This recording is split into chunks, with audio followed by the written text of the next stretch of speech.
Hey everyone, before we start the video, I'm excited to announce the launch of my new coaching program, Top Gap University, where I'm going to be hosting live coaching sessions multiple times per week where you can have your games reviewed and learning objectives set to help you improve week by week. Other than the classes, you're also going to have access to champion tier lists that I'll be updating every patch, and also access to events such as 1v1 tournaments that I'll be hosting in the future.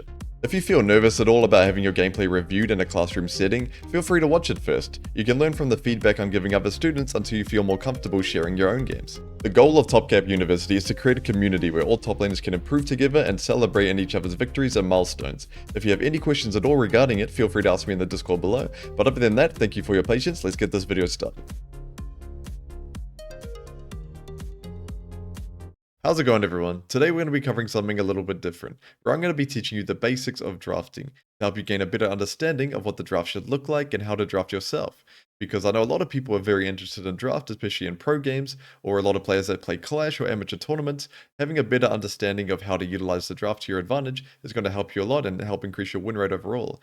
So if you're very interested in the draft, then this is the video for you, and let's get it started. Now, the first thing you're going to want to do before you start drafting is have a bit of a team meeting with the group that you play with. You really need to knuckle down everyone's champion pool.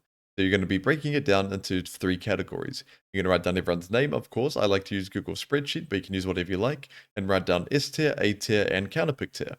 Now, it's important to only put the champions that they feel the most confident on in S tier. So let's say, for example, their back was against the wall, they're about to play game 5 of a tournament. Those are the champions you'd put into S tier. So let's say, for example, your top laner loves playing Aatrox. That's his favorite champ, and that is the one he feels most confident on. You'd put that in S tier, and then let's say you also place Jax and Camille. That can be an A tier. Now it's important before you move on to counter, you figure out which of these champions he is confident in blinding. So let's say he can blind Aatrox and Jax, so you'd make that bold, but then he's not that confident in blinding Camille, so you'd keep her in A tier, but you wouldn't bold it, and then you'd write down any other champion that he enjoys playing, but only as counterpicks in the counterpick tier. So let's say he can play Malphite and Kennen, but only when he knows what he's up against. You'll put that there, and you'll do the same for every other role. Now, it's important to really drop your ego, make sure your teammates drop their ego as well, and be very clear on the champions that you can and can't blind pick, because it's better to be upfront in the team meeting instead of in draft, because you don't want to be in a situation where you say, yeah, I can blind it, it's fine, and then you end up blinding your champion, get destroyed in lane, and it's going to cost your team the game. You have to be really brutally honest in this meeting, and make sure you're not blinding champions that you're not confident in your ability to actually blind them. Now, in terms of blind picks, in my opinion, the most important thing is for blind picking a champion is champion mastery. Even if, let's say, for example, Cassante is the best blind pick on the patch, but you have 5 games of Cassante and 300 games of Gnar, you're probably going to do better blind picking Gnar. Even though he has a lot harder matchups, you've played this champion so many times, you probably know how to play these matchups. But if you blind Cassante, for example, even though on paper he might be the best, you're probably going to verse a Darius or a Garen, and you won't know how to play that matchup. It's going to be a lot harder for you than if you just played the Gnar matchups that you've already played hundreds of times. Now, that's not always going to be the case. However, for the most part, if there's a big difference in champion mastery between your champions, I strongly recommend picking the one you're more confident in. But if that's not the case, let's say, for example, you have a wide variety of champions in your pool, you can gain a lot of inspiration from pro play. So a website I recommend using is GOL, so you can always Google GOL picks of the week, and most of the champions on that list that are picked the most are going to be champions that are great at being blinded. So let's see right now, champions like Cassante, champions like Rumble, great top lane blind picks. For mid, champs like Nico, Orianna, great. So most of the champions that are weighted as the most played champion of the week in pro play are going to be very strong blind picks, and if you have a decent champion mastery on them, that's going to be even better. The next thing you're going to want to do is find out the player identity of each one of your teammates. Now, if you've been playing together for a long time, you probably already know this, but it can't hurt to reiterate it in a meeting, because generally, there are 2 types of players in League, the high resource and the low resource players. It's important to note which category each one of your teammates falls into before you start drafting, because I see it many times where, let's say for example, your jungler is a team player. He's very selfless, he likes to do 3 camps, 4 camps, and then gank a lane or counter gank. You don't really want to be putting him on a champ like Hecarim or Graves, where those champions have to play for themselves. Now, most of the time, the champion pool section is going to fix this problem because he's probably not playing Graves or Kindred if he's very selfless anyway. However, the most common mistake I see people make is, let's say for example, your bot lane they like to play Callista. Your AD carry likes Callista, so you draft Callista Nautilus, but your AD carry and support don't really talk much. That is not going to do very well for you in a team game, even if in solo queue he plays quite well on Callista, because you need to be communicating if you're playing very aggressive lanes like that. Because if they don't, your jungler doesn't really know the opportunities, when to come bot, when to help him, when he needs to be broken out, and he's not really going to be able to snowball as hard as he could if he was a very vocal, high resource player. And he's just probably going to get outscaled. Callista doesn't scale very well, and that situation is not going to do very well for you in a team game where most likely, if both your bot laners don't talk and they're low resource players, you should be putting them on more scaling picks, maybe some Senna Tam, some Zyra Khan, champions that don't really need a ton of resources but do very well later on into the game, even if they don't get fed. And if your top laner is a high resource player, he's the one that communicates the most on your team, asks for the ganks, sets up really good gank timers, and communicates them in advance. You probably don't want him to play Cho'Gath or Sion. You probably want him on a champion that when you put resources into him, he is going to snowball, and the champions are going to snowball harder than if he was playing a low resource champion. Now, that's not to say the low resource players should never be given that opportunity to carry and play that style. What it means is they need to be aware of that fact, where, hey man, you've been playing Callista for a while now, and you're not communicating these windows. I want to help you snowball, help you get ahead and win the game through bot, but you're not letting me know the best timers. You need to be going into your scrims or your flex games, even your norms as fives, and have your bot lane aware of that he needs to practice it before you use Callista in a tournament. So he'll be communicating in advance, hey, bot lane's going to be gankable in 40 seconds, and sometimes he'll be wrong. Sometimes he'll call a bad timer, but he's improving on the fact of calling for resources and using it to snowball the game on these champions that he's playing. And the same could be said about the top laner, where he might vocalize very strongly every game the opportunities where he could receive a gank. But if he's playing Malphite, for example, and your jungler's ganking top very often, the enemy jungler's ganking bot, ganking the Callista, the chance you lose that game is probably going to be pretty high. So when he plays these low resource champions, he needs to step back a bit, give his bot lane the opportunity to improve, and still communicate the windows. I'm not saying he shouldn't say anything, but he needs to do it in a way that's not very demanding. So he shouldn't be communicating in a way where it's, come top right now, this is a free kill, we can kill this guy so easily. If he's playing Malphite or Sion, even though it might be true, he should still give the information. Top lane's going to be gankable in 30, however, he shouldn't force his junglers to come. He should take a step back and allow his bot lane to improve upon the fact that right now they are a low resource player, but they need to improve upon that aspect of their gameplay to use champions like Callista or Draven in future games and make your team a bit more complete in terms of your champion pools. However, if your team is happy with the way they play, if your bot lane is fine being that low resource style, then it's fine to completely buy into it. Give your top laner the resources every game, let your bot lane scale, you just need to draft accordingly. Where, like we talked about before, your bot lane should be on champs like Xayah, champs like Senna, that are really okay to scale without resources, but you should make sure everyone on your team is comfortable with the way you're playing, because it's impossible to ban out a team style. You can't ban out every aggressive top laner that uses resources or every bot lane that scales very well, so it's fine to buy into one style. A lot of pro teams do the same thing. What it means though is that you should just be aware of your teammates' limitations of if they're high resource or low resource players and draft around it. And the final point around player identity is identify which ones of your teammates have low champion pools. Because if you're dropping them 4-5, they're probably going to get pinched out by people that are scouting, especially in Clash or amateur tournaments. And a lot of players, especially casual players, have pretty small champion pools. If you've got full-time schooling, full-time job, it can be pretty hard to have a pretty deep champion pool. So if you have someone on your team that is only good at 2 or 3 champions, it can be important to look to pick them first 3 so they don't get banned out 4-5. The next step is, after you have everyone's player identity figured out, to really knuckle down and figure out your team identity, because everyone on your team is going to view the game a different way, so it's important to figure out the way you guys want to play as a team.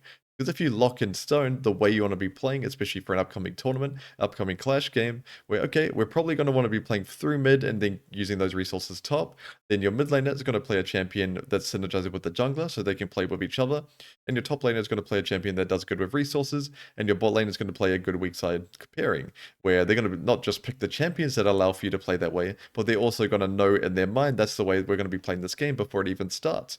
So if in loading screen, your bot lane knows, okay, our jungler is probably going to be playing through mid to top, and we're going to be drafting around that, then I'm going to play in a way that doesn't give the enemy jungler options, and I'm going to be staying high HP in my lane, calling when I need to be broken out, but most of the time, I'm going to be playing to absorb the enemy jungle pressure and not give anything in return, because my team, we're drafting and we're playing in a way that sets up top for success, so if I can not give anything on the other side of the map, then we're probably going to do well as a team.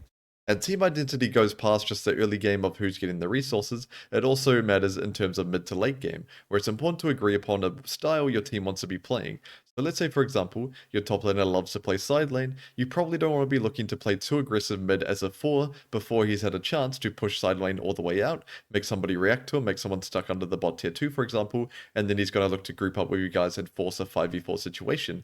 Before that point, you need to make sure you're playing respectful, because you don't want to be in a situation where he just enters the side lane, he's pushing it out, and you guys die 5v4, and then by the time he's got the pressure, he can't really use it. Or another example, where your team just loves team fighting. So you want to be fighting every dragon, every herald, but your AD carry is basing 10 seconds before it, and now your top laner playing Ornn or Malphite, he's walked all the way here and wasted his time. Because you can't fight it with AD carry and base, because he stayed on map for his, for his Gale Force or something, he greeted, where if you knew beforehand, heading into the game, hey, we're a team fight team, we do the best in team fights, we're not that good at side laning, so it's important that we're at these objectives early, at them on time at least, grouped as 5 and ready to fight 5v5.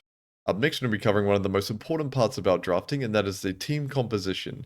Now, there are three main team compositions, being the dive comp, the range comp, and the 1-3-1. However, it's extremely important to note that the first two comps are the ones you should be running almost every time, because especially in modern league, 1-3-1 comps don't really exist anymore at a pro level. Now, that doesn't mean you can't use them in Clash or amateur games, it just means it's a lot harder to use than the first two, and there's not going to be that many examples of it in pro play, because it's just so hard to execute, and especially at the pro level, it's very easy to play against it, because there's so many objectives on the map, or if someone's trying to play 1-3-1, that you can easily get Herald, get Dragon, because your team fight is going to be a lot stronger, and also around the Baron timer, it's almost impossible, unless you're 5-0 or 10-0, to break a tier 2 tower in front of somebody, unless they're far behind, right? And in pro play, that's not really going to happen, not many people go 0-5, not many people are 5-0 from laning phase, so you can't really break down these tier 2s before Baron is spawned. And once Baron's spawned, once any of the side lane champions have to recall, based maybe even if they're trying to buy their Hull Breaker, the team fight comp can just force the Baron 5v5, secure it, and then you're not really going to be able to split push versus Baron anyway. So that's why 1-3-1 comps aren't really used in pro play. However, since you're playing an amateur tournament or Clash, you can still use them, and I'll go through them later on, but we'll start with the main two, and I highly emphasize that you should be prioritizing those two out of the three. I'm going to start with the dive comp, because this is one of the most standard team comps in League and the easiest to utilize, so it's really important to have this in your arsenal if you can. And a dive comp is essentially a comp built around champions that want to go forward, that want to go in. So for top lane, that's going to be champs like Jax, Kennen, Renekton. From jungle, you're going to have champions such as Nocturne, Sejuani, Zac. Mid, it's going to be Akali, champs like Ahri, Sylas. AD carry will be Kai'Sa, Samira, Zeri, and for support, champs like Rell, Alistar, and Nautilus. Now, the theme you can see from all of these champions is they want to be going forward. They don't want to be kiting back. We don't really have a Xayah or a Braum, champs like that. These are champions that all want to go forward, that want to go in. And a lot of them are hard engaged. So it's important to have in a dive comp 1 or 2 hard engaged champions, because even though Renekton and Jax want to go in, they're not really hard engaged. They can't really start a fight very easily unless the opponent does something really wrong. So a champion like Zac, for example, or Sejuani, they have hard engage, or Malphite for top, a champ like Rell, these are champions that can actually start fights. And the rest of the champions, the rest of the divers, are just going in alongside them. Now, it's important to note, before you build your dive comp, that not literally every champion needs to be a diver. There are a lot of champions that can help in a dive comp without necessarily diving themselves. So let's say, for example, you have a Ziggs mid. He can't really dive, he doesn't really want to go forward, however, he can throw his ultimate down when his Rell engages, when the Zac goes in, and help out the divers by doing damage to the rest of the team. Or even a champion like Jinx, right? She doesn't really dive, but she can shoot an ulti in to follow up the dive, and if she gets one reset, she's going to be very easy for her to run forward and help out with your dive comp. And the final variable you need to keep in mind is sometimes it's okay for one of your teammates to pick a champion that's not a diver if it's going to change the outcome of the game, or if they're really confident in the pick.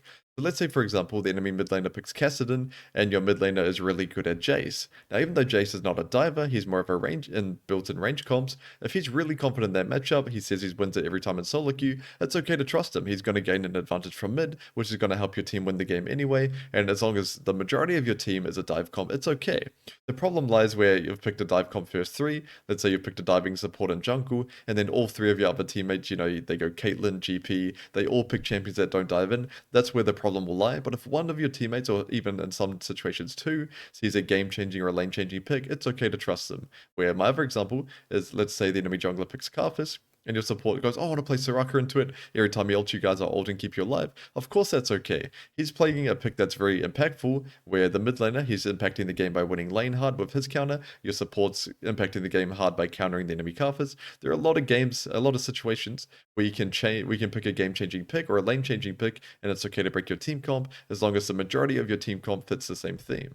Now, the goal of your team comp is, of course, to hard engage onto them. You need to be willing to pull the trigger, and it's the easiest of the comps to play for a reason because you're essentially deathballing and hard engaging when you can. Now, the skill lies when you're versing a comp that outranges you, they're going to be looking to poke you down. Now, it's important as a dive comp to pull the trigger before that happens. If you have flanking champions, make sure they get into position ahead of the objective. If you have a hard engage front to back champ, make sure they're out of vision, they're hiding from the side. It's important to get into the position to hard engage onto them while you're grouped up because if you're late, if somebody's coming to objective late and you're split up and you're getting poked down, by the time you're in position to hard engage, your team's already poked down, there's a lot lower chance you win the fight. You really need to be pulling that trigger instantly as soon as you see the opportunity, and everyone on your team needs to be willing to follow you up in that brief second. Moving on to range comps or outrange comps, these are the team comps where the goal of it is to outrange your opponent and do damage to them before the fight even begins, and essentially win the team fight before it starts. And the range champions you want to be looking to build in your team comp from top is going to be champs like GP, champions like Jace. From mid, it's going to be champs like Azir, Xerath, even Orianna, Syndra, champs like that are good. And from AD carry, it's going to be long range ADs. So champs like Jinx, Kog'Maw, or even poke champions like Varus can be good, or even Ashe in some situations. These team comps, the main poke damage needs to be coming from top mid AD carry. Now it's okay to only have 2 of these champions, you don't need all 3, but you do need the jungle and support. Most of the time, there's not really any good poking, jungle support champs. I guess you can have a poke Xerath support, but most of the time, jungle and support are going to be the roles that keep the poking champs alive, because the biggest weakness of a poke comp is of course being hard engaged on, so jungle and support, the main role should be keeping them alive. So for jungle, that's going to be champs like Maokai, champs like Poppy, even a Mumu, champs with a ton of frontline and CC. So if the opponent goes onto your backline, you can crowd control them and keep your backline alive so that they can poke for a bit longer, poke another day. And for support, it's going to be similar. Champs like Braum or Tam are good, or even just a hard engage champ like Rel or Leona, but you just play them a little bit differently. You don't play them to hard engage, well, you can if the situation looks good, but most of the time you're just peeling the enemy divers off of your backline so that they can poke. And even some cases, enchanters like Janna or Milio are good, but you do need to have a bit of beef in your comp. So if you had a tank top and a tank jungle, then of course you can pick a supportive support, an enchanter to keep your team alive, and you've already got the front line from the other roles. Now, most of the time with these outrange comps, the range is going to come from mid and AD carry, because these are the roles that have the most options for a long-range champion. However, if your top laner is really good at Jace or GP, like I said, or your support's good at Xerath, it's okay, but I would never go more than 3 poke champions. No more than 3 long-range champions, because you need some champs in your team comp that keep them alive, that peel them, and one's just not enough. You can't expect your jungle Amumu or your jungle Zac to keep all 4 of you alive. It's important to have at least 2, so around 2 to 3, champions whose job is to keep the backline alive, and the backline's job is of course to poke the enemy, get them low before the fight even begins. Now, the main goal with these outrange comps is of course to poke down the enemy champions before the fight begins. However, to do so, you really need to be getting control. And to do that, you need to arrive at the neutral objective around 60 to 75 seconds before it spawns. You need to be getting down your pinks, so if you're building a range comp, your team should be building more pinks than they normally do. They should be getting sweepers, clearing out the vision, so that when the enemy team has to walk into your vision, they're getting poked down, they can't see where the poke is coming from, and they can't engage onto you because they can't even see you. And then when they're low enough HP, you can either pull the trigger, because a lot of the champions that keep you alive from jungle and support also have the option to go forward to engage when the enemy champ's already low, or you just have the option to start the neutral, make them come in even more, poke them down, and eventually you'll probably end up getting kills with the poke. But essentially, if you're starting the objective when they're already low, they either have to give you it, or they have to fight you regardless of the HP difference.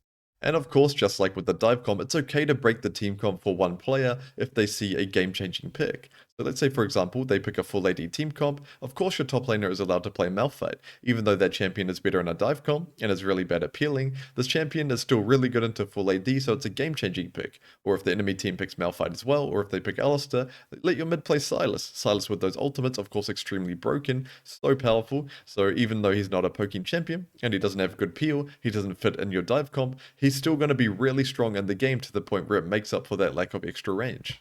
And as for the final team comp, the 1-3-1 comp, this being the weakest of the three comps by far, the comp you'll never see in pro play, but it can work. It can work in Clash, especially if your team is really good and specialized at the champions that play the style. Important for mid and top especially, to be on these champions that are really strong in side lane, and for these champions, it's best to play champs that have the most threat on towers, especially from top.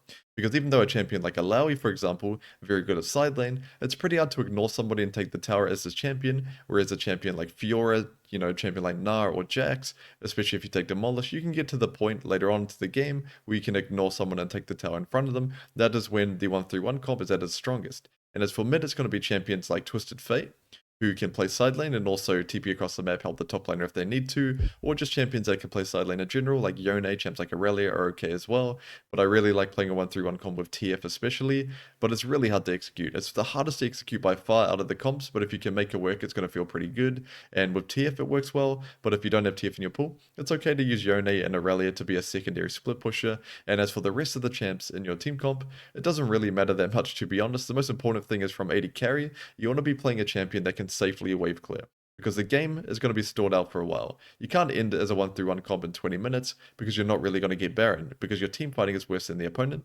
You're only really going to get Baron if you're so far ahead of them. You're going to be ending the game by trading objectives for gold, trading it for tower plates, trading it for, second towers, and eventually your side lane champs are going to get to the point where they can ignore their lane opponent and take the tower, and that's when the enemy has to start sending 3 people to deal with you, and you're going to end the game that way. So for AD carry, a safe wave clearing champion like Ziggs or Xayah is really important, because you don't want your team to get caught mid, right? The way to counter the 1-3-1 is during the times when, the top or mid lane has to base, you just group up with your team and hard engage mid, hard engage around a neutral, but if your team has bought into the 1-3-1 identity, and they're not playing around the neutral, then that's okay. The enemy team's going to be looking to kill your AD carry on mid, but if he's playing Ziggs, just chucking bombs from far away, or Xayah and wave clearing, not letting the wave hit the tower, they can't really get dived, and you're going to have a lot more time to, eat the enemy jungle's camps, push in the waves, and break the tower bit by bit. And for jungle and support, you have two options where you can either pick champions that are going to be keeping your AD carry alive when they're clearing the wave. So from support, champions like Braum or Janna, and from jungle, just general frontline beef with CC like Sejuani is okay. Or you're going to be playing champions that facilitate the 1-3-1. So from jungle, a champion like Nocturne is great, where if someone on your side gets ganked, you can join them. Or from support, a champion like Pyke or Bard, really, really good at roaming, that can help your team out if they get attacked in the side lane. Champs like that can be great, and I recommend having one of each, right? So frontline from jungle, or a peeler from support, and then, vice versa. One of them is going to be helping your side lanes by ganking for them, and the other one is going to be keeping your AD carry alive to clear the wave. And the main idea around this team comp is before Baron spawns, you really want to be breaking down tier 2s. Because once Baron is up, if they have a tier 2, especially if they have tier 1s, they can afford to trade the tower to force a Baron 5v5 situation. But if you're playing a 1-3-1 comp, let's say you have a Pyke support with Fiora top, you're probably going to lose a team fight. If they're picking normal champs as well, unless they're matching the 1-3-1, you're going to lose a 5v5 situation unless you're far ahead. So you need to have at least tier 2s down before Baron spawns, at least tier 1s, but ideally tier 2s, because when they force this Baron situation, you need to be able to break the tier 3, the inhibs in return, and then keep pushing that map, where even if they have Baron, but they have super creeps coming in, it's hard for them to close out that game with their Baron, because if they try to, you're going to look to hit the Nexus towers and end the game. So that's the most important part. You really want to be trying to break down both the tier 1 sides and the tier 2 sides before they get Baron if you can, and tier 1 tower does not, tier 1 mid, sorry, is really good if you can keep it alive for your AD carry, because then you can clear the wave safely from pretty high up. But it's not the end of the world if you lose it. I'm just saying the main priority should be taking the side towers, and then your secondary priority is keeping that mid tower alive. And my final piece of advice for these 1-3-1 comps is try your hardest to stay up in tempo over your opponent, especially if you are the top and the mid laner. Because if you base late, let's say for example you finish a fight or a skirmish and you eat a gromp, you eat a wave, and then you base, and by that time your lane opponent coming back onto the map, he pushes a wave, and now he's grouping up with his team trying to kill your teammates, trying to get neutral objectives, taking over the jungle. It's going to be really hard for your team to play in this situation. But if you base before your opponent, you run bot, for example, push the wave all the way in, and then they have to base in return to buy their items, get their HP back, they're coming back onto the map having to answer your big stacked wave, where now they don't really have the opportunity to group up with their team and force something on your teammates. That's the most important part, to be honest, of a 1-3-1 comp, staying up in tempo, because especially 20 minutes onwards, if you drop tempo versus Malphite, for example, he's just going to group up, get vision around Baron, start it, and kill your team when they walk in, and by the time you're hitting the bot tier 2, they've already got Baron and they're basing. Now, moving on to first picks. I know a lot of people feel intimidated about the first pick on blue because they're worried about being counterpicked. However, it is important to note that the first pick on blue is generally what you want to be building your team comp around. So let's say, for example, you first pick Maokai, you probably want to be building around him. He's probably going to get counterpicked, of course, but your whole team comp is going to make sense around this Maokai pick. Where Maokai really good in range comps with his saplings, with his peel spells. So if you have a Jace mid with Maokai, for example, very common in pro play, a high range AD carry, and then maybe someone else in the comp peeling, a Braum somewhere down the line, your comp is going to be pretty good, and even if Maokai is in a bad jungle matchup 1v1, the whole team comp is going to feel so strong because it's going to be built around him. Now, in terms of what type of champion you're going to be first picking, there are two main categories. The first one being they are an exceptionally good blind pick. So a champion like Cassante or Orianna, for example, they don't really have any super bad matchups, and even if they do, the matchups are playable. The champion is so strong, they are overpowered at the moment, that if you blind pick it, you are going to get away with it. The second category is it's very easy to build a team comp around them. So a champion like Jarvan, for example, even though he's not the best first pick, he's a very good diver. It's very easy to stack dive on top of Jarvan. You can go Jarvan Ori, Jarvan Rumble. You can pick a lot of champions with Jarvan that can make a dive comp really strong. And another example is a champion like Kai'Sa, even though not the best first pick in the world, it's very easy to build a dive comp around her, or a champion like Maokai, you can build a range comp because he's got the peel that you need and he also has the saplings as well. So it's very easy to build team comps around champions like that, and a champion that has such a clear identity that it's easy to pick champions that facilitate them, because like I said before, even if you're in a bad matchup as Kai'Sa, if you have 5 diving champions on your team, it's going to be very easy for you to do your job, and it's the same for basically every example I gave, and it's going to help you in terms of building a clear team comp identity around your first pick.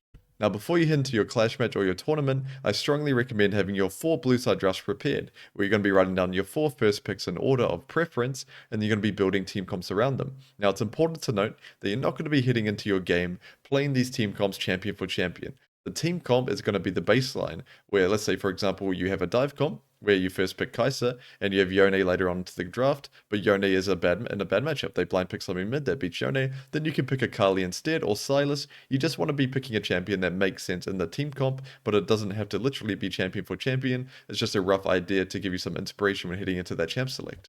Moving on to flex picks. Now, flex picks are a very important part about drafting, and if you're unsure what a flex pick is, it's essentially a champion that can be played in 2 roles.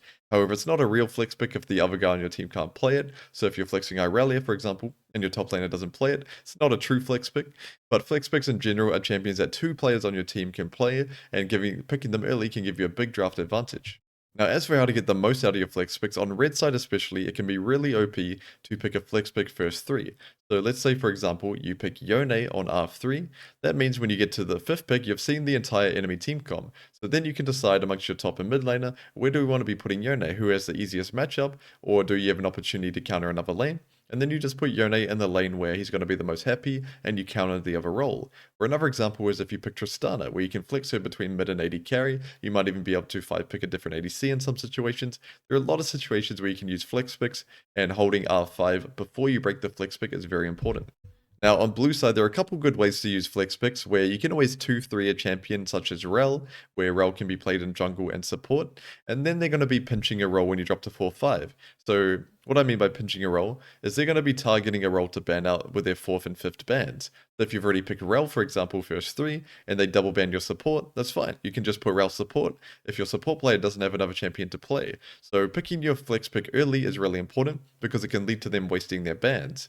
Now, another situation you can abuse flex picks is, on blue side, if you pick 4th and 5th pick together, and you pick top and mid flexes, let's say for example you pick Rumble and Yone, and your mid laner plays Rumble as well, you can flex both of these champions. So even though they have R5 5th pick, whatever they counter, you can just pick the champion that's not too bad into it, where if they counter the Yone with Jax top, for example, then you'll put the Rumble top, the Yone mid, and so on and so forth, right? There's going to be a ton of examples where double flexing is going to be really important, where you can pick Silas and Jace together, for example, as well. So if they try to counter the Jace with a Malphite top, of course you're going to put the Silas to answer. So flex pick on blue side can lead to you actually getting counter pick, where in another situation you wouldn't be able to. Up next, we're going to be covering champion pairings, and what I mean by that is 2 champions that synergize extremely well together, because if you pick them at the same time, especially early on in the draft, even though you're still blinding 2 champions, because they have so much synergy together, it really nullifies the weakness of you're going to get counterpicked, but you're still going to be extremely strong as a duo, so it makes up for that fact. I'll give you guys some examples where let's say you're playing red side and you want to, so first rotation, Sejuani Jax together. Now you might get counterpicked playing Jax by Jace or a Kennen, but you have so much gank set up with Sejuani Jax, and you win basically every 2v2 that they're going to be pairing with the Kennen or the Jace, that it really nullifies the weakness of having a worse 1v1. Or let's say you pick Xayah Rakan together, that of course those champions have a ton of synergy, but even if you get countered in lane by let's say a Kate Lux for example, you're still going to be insane scaling pairing where Xayah Rakan is just broken in my opinion. You have disengage, engage, scaling, you have everything you could want in a pairing. So even if you lose your lane, it's going to be worth it in the end, right? Where if you tried to greed and you played Xayah with a lane bully support like Senna, for example, the pairing is just not going to be as strong later on into the game that even if you do a little bit better in your lane, it's not going to be worth it.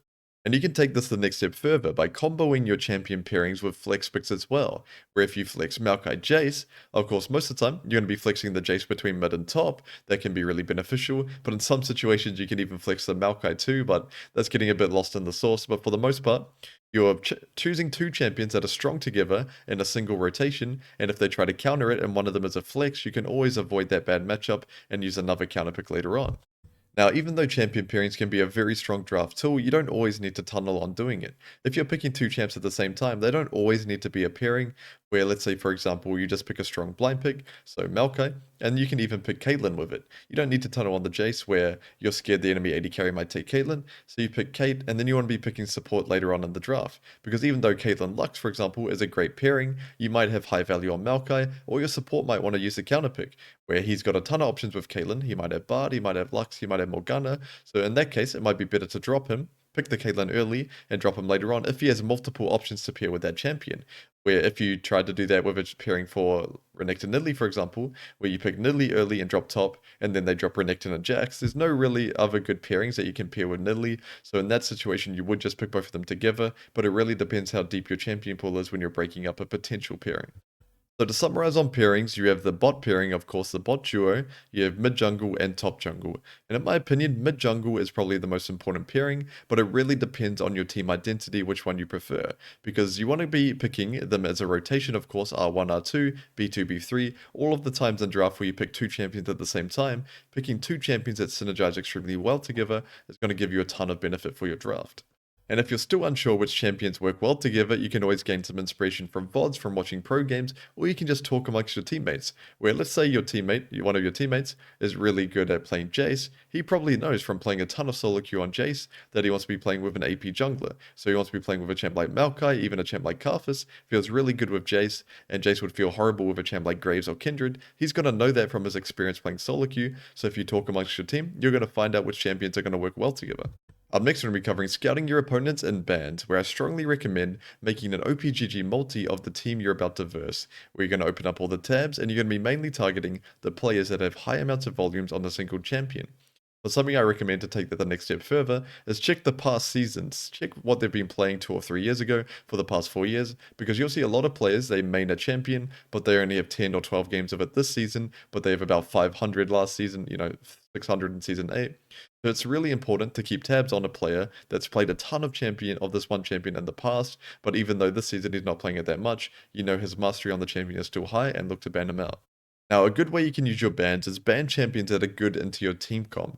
So let's say, for example, you're going into Clash thinking, all right, we want to be playing this dive comp we've been practicing, and you see the AD carry, he's got second most played or third most played as Xayah, and their jungle has second most played as Kindred. Even though they don't necessarily main and one-trick those champions, Xayah and Kindred are extremely good into dive comps, where of course Kindred's going to ulti when you dive onto him, Xayah's going to ulti and block that dive, so using a ban to facilitate your team comp to do well can be very beneficial. Or the same thing, if you're playing a range comp and they have a really good Ornn player or maybe even a Rel support player, then it could be good to target those champs as well. Because you want to be poking the enemy team from afar, but their hard engage is going to be so good and they have high mastery on their champion that it's extremely important to get rid of that, because if they can get the engage off before you get your poke off, you're probably going to lose that game. Now, the first 3 bans are the easiest part, but for the 4-5 bans, you can use them one of 2 ways. Where you can, on red side for example, pick a champion on R3 and then ban 2 counters to it. Where you could R3 Camille, ban Jackson Fiora or Jax Renekton, whatever matchups that player who plays Camille doesn't like to verse, you can use your bans to facilitate him to blind pick his champion, but still do well in his lane. So I recommend for a lot of players, especially solo laners, to write out the matchups they can't play or that they really don't want to play on their champion. And if there's only two or one of them, then you can let your team know and champ select and use that as an R3 advantage. Another thing you can do is pinch out someone on the enemy team. Where let's say for example their support, he mainly plays Nautilus, Leona, and Rel. Now Rel is already going to be banned, but let's say he drops a 4-5, and you might not be necessarily scared of versing a Nautilus or a Leona, but if you pinch him, if you ban out his champions, he's going to be really uncomfortable and he might even play poorly in the game, which of course will increase your win chance. Or you can always use your 4-5 bans to again facilitate your team comp, ban really good disengage champs for your dive comp, or ban hard engage champs for your range comp. Now for Clash, I recommend banning champions with this priority. The top prior for your ban should be champion mastery. The players on the enemy team that prior a champion really highly, you should look to ban that away. And the second most important thing is going to be champions you don't want to verse, that they also play. So if their jungler, let's say his fourth most played is Evelynn, he has a good KDA, and you just hate versing Evelynn. You feel like every time you verse this champ, you just die to the invisibility. Of course, you can look to ban that champion away. And the third one is, of course, comp counters. So champions that counter your team comp.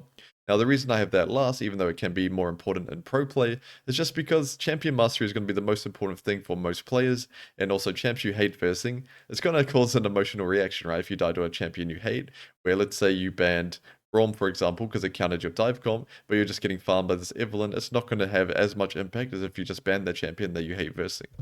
And for amateur tournaments or teams that are just master tier and over in general, you still should be wary of high champion mastery players and look to ban them out, but you also have to keep in mind they're all Masters Plus, they know how to play the game to a base level, so even if you ban out the Riven 1 trick, or let's say they have a Yone mid player, and they get Zyra Khan, they get Maokai Jace and Cassante top, you're probably still going to lose that game, so if you're playing in, Master Plus tournaments, you should be really wary of giving them all the strong meta picks as well. To finish it off, I'm going to be doing a full draft example utilizing all of the concepts that I've taught you so far in this video. And for my example, I have a Clash team here of friends, and they were kind enough to let me know their champion pools, their identity, and all the information I need to draft for them. So for top lane, his champion pool is going to be S tier, Aatrox, and A tier is going to be Darius and Kennen. And I'm not going to do counter picks for now, I'm just going to save time. But for jungle, his S tier is Rek'Sai, and his A tier is going to be Sejuani and Zac. And then for mid lane, we have Talia as his S tier and Xerath as Zoe, really hard control mage player. And for AD carry, we have S tier being Jinx and Tristana, and Lucian and Kai'Sa as the A tier. And then to wrap it up with support, we have Thresh as his S tier and Janna, Braum, and Leona, and we're going to be building comps with the champions available in these players' champion pools. Now, it's important to note all the players in this team are casual players. They all have full-time jobs or they have kids. They are busy with life stuff as well, so they don't really have time to grow huge champion pools. That's why the champion pools are looking a little small. But a lot of people will be in this situation where you're making a Clash team with your friends and you want to be drafting for them, but they don't have 7 or 8 champions, or even 10 champions to play, so you need to work with what you got. That's why I want to showcase this example, where of course if they played 10 champions each, it'd be a lot easier, but I wanted to showcase a realistic example. And for the player identity, our top laner is a high resource player, jungle and mid are low resource, AD carry is a high resource, and support is a low resource. So to sum that up, our top laner and our AD carry talk the most, and our jungle, mid, and support really just follow calls. They're happy to facilitate the other people to carry, and they don't really ask for a lot of resources. Now, as for the team identity I'm going to set for this roster, of course for mid lane he's very self-sufficient, he doesn't ask for a lot, and he mainly plays control mages, so he's going to be left on his island, and for jungle he's going to be playing around top and AD carry. Now you might ask, if top and AD carry are asking for resources, who are we going to play around? It really depends on how the draft goes. So for example, if the enemy top laner is a tank player, he plays Ornn, he plays Sion, then of course we're not going to put as many resources into top, because even if the Ornn or the Sion is 0-3, they are still going to be useful in the game. And the same goes for bot. If we're up against a Samira or a Kalista, of course we're going to be putting more resources into bot, or if they're just playing Ezreal Braum or Zyra Khan, then it's a lot harder to gank those champions unless there's an opportunity. So we're not going to go into the game specifically saying we're going to be playing around ADC or top. It really depends on how the draft goes, but we're flexible. We'll keep the options open, but in general, mid and jungle are not going to be given a lot of draft resources because of the types of players that they are. The resources are mainly going to go towards top for counter pick, and AD carry is going to be getting the in-game resources in terms of pathing, depending on how the top and the bot matchups are. Now, as for the team compositions we're going to be building, of course, with this roster, we cannot run a 1-3-1, because our mid laner does not play any side lane champion, and even our top laner, Aatrox and Darius can side lane, but they can't really threaten tower as well as a Fiora or a Na or a Camille, so we're not really going to be playing 1-3-1. We're mainly going to be focusing on dive comps and outrange comps. And as you can see, even with players with such small champion pools, we do have a bit of flexibility in terms of both comps. Because with the dive comp, for example, even if we don't get the cannon, we've still got Aatrox, of course he can dive as well. And with an outrange comp, even though our top laner doesn't play Jace or GP, Aatrox functions very well in a range comp. Because they have to come into you, they have to get onto the Xerath and the Jinx, or they're going to get outranged and poked down. And that's where Aatrox does really well, when champions are running towards him, and it's very easy for him to hit his Qs. And a champion like Braum as well is going to function quite well, so we can utilize both comps, and we have variations, we have variables if one of these champs gets banned. Now, one of the hardest parts of drafting for a team, a casual team with low champion pools, is it's going to be very hard to know what to first pick on blue side, because they're not constantly watching pro games, they're not updating their champion pool. You know, not everyone plays Cassante or Nico, whatever the meta is right now. They play champions that might have used to be meta in the past, but they no longer are, so it's going to be really hard to have a clear best in slot first pick. So you need to make do with what you have. You need to first pick champions that are either being good at being blinded, like we talked about before, or champions that are easy to build around. So for this team, we're going to be blinding Jinx and just building a range comp around it. Kai'Sa as well, two champions that are good at being blinded and easy to build comps around. Kai'Sa for the dive comp. And for Sejuani, we're just going to be building either range or a dive comp. It's very flexible what we can do, but Sejuani as a champion is a great blind, and for our final blind picker will be Aatrox, because even though we want to be giving our top laner resources, we want to be giving him counterpick, he's still blue side, the enemy top laner can still 5-pick anyway, and also Aatrox is a very strong champion as a blind pick, and it can work into both comps. Now, as for the champion pairings we're going to prepare, of course, this is going to be a hard part as well, if you don't play all the meta champions, and our best one for this draft is going to be Rek'Sai Taliyah. Of course, both of their S tier champions, and they have a ton of synergy. They have such strong gank setup, of course, Rek'Sai and Taliyah, it's very easy for her to hit her flick on the knockup. And then for bot lane, we're going to have Jinx Thresh, Jinx Janna, Tristana, Braum, and Kai'Sa Leona, all very good 2v2 pairings, so if you blind them on red side R1, R2, or blue side 2-3, it's not going to be too bad, right? You can still get counterpicked, but the champions work quite well together. And for our final pairing, it will be Darius with Sejuani, where normally that top jungle pairing with Sej, you want to have a Jax or a Camille, but like I said, you got to work with the champion pools that you have. And Darius still has an auto attack reset, he's still a melee champion, so they do still have synergy together. And now that we have all our drafts prepared, it's time for scouting. And our opponent we're going to be playing against is a Clash team from my Discord. They were nice enough to send me their OPGG multi, and I'm going to be scouting about how we're going to play against them.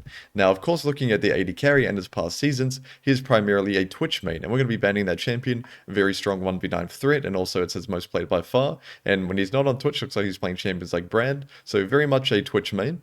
And then for jungle, he's looking like their star player. So we're going to be banning Lilia and Maokai. Of course, Lilia is best win rate on his account, and Maokai is a champion they have a ton of games on. And if you check his mid laner, he loves playing AD assassins. He likes playing Neferi, Yone, Yasuo. So removing AP junglers is going to be very beneficial for drafting against his team. And if they drop into 4-5, we're going to be either pinching a role, like their top laner, Sid and Jax primarily, or we're going to be pinching their jungler again if he drops, which we're going to be banning Xin Zhao. Because if you check his past seasons, he has a ton of Xin Zhao games, but the reason we're not banning it first 3 is because no one on our team, my team of friends, cares about versing Xin Zhao. So they don't mind that much playing against that champion, even though he has high mastery onto it, and so they're okay to give it, but if he drops 4-5, of course we're going to continue to pinch him, ban Xin Zhao and Diana. Now Diana, he of course has a good win rate, but Diana Yasuo is a very powerful pairing, so if they run that with their mid laner, it's going to be pretty hard to play against. And then other than that, we could look ban either Lux, as he plays Lux quite a lot in past seasons, or Neferi, just a champion nobody likes to play against. And other than that, we have our bans prepared, so we're ready for the game. And as for the draft we want to be running into them, there's no clear style that works best against their players, because it's not like a bunch of them play range champs. Let's say, for example, their mid laner love just playing Azir and Xerath, then we'd look to build a dive comp to punish them for that. But it doesn't look like any of them, as a team, specialize in a particular style.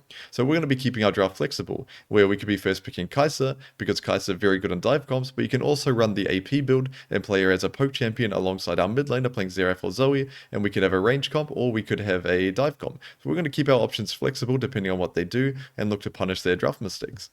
Alright everyone, I'm going to call it there, and I know a lot of people are very interested in drafting in general and how it works, but there's not a ton of content out there in terms of drafting for the casual players, for Clash or for Flex or even, amateur tournaments, so I really wanted to create an in-depth guide about it and really help you guys, because even when you're playing with your friends, knowing how to draft and build a team comp that makes sense and has synergy will make you enjoy the game even further, especially when you're playing for, a prize. Even if it's for a couple Clash skins, it's still going to be a lot of fun knowing how to draft, and even having that team meeting with your team. I think a lot of people will really get into the spirit of it and enjoy themselves. So good luck this weekend, and I hope to see you guys bring in some Clash trophies.